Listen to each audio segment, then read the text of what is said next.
Hi, this is Suzanne Seeley with Suzanne Snips. Thank you for being with me today. So, here's the question.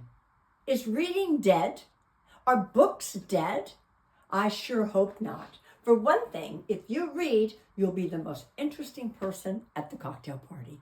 And that's because reading teaches. It stimulates the mind. And in this aging population, it creates new brain synapses that ward off Alzheimer's, that help you memorize and remember.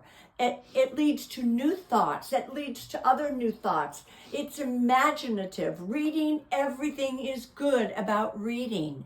And there is nothing bad about it, and it doesn't take a lot of time. Sometimes when I'm reading just one paragraph from a good book like Toward the Sun by Richard Seeley, just one paragraph stimulates me, and it makes me want to express myself better. And that's another thing.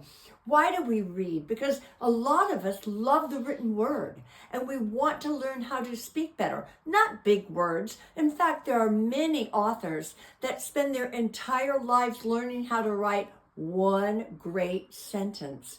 One sentence that doesn't have a single big artificial word in it. It's just the way it comes off. So reading is good for 1,000 different things. It's good for little children that feel the warmth of the parent, grandparent, someone holding them while they read. It creates bonds.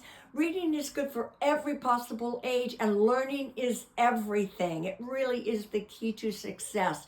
So some of the best orators in the world that have ever lived were voracious readers, and they never stopped reading. They read from the time they were able to read, and they just kept right on reading, and it shows in the way they speak. So it's just something that I would hate to think that reading is dead. And if you read off a Kindle, okay, I'd rather feel a book myself, smell it, and hold the volume of a book, of what somebody put into it, the years of research, that all of the information. A novel is as full of information as nonfiction. Nonfiction's very specific. It just lacks the poetry. Okay, thank you very much. Please check out Toward the Sun on Amazon Books, and I'll see you next time.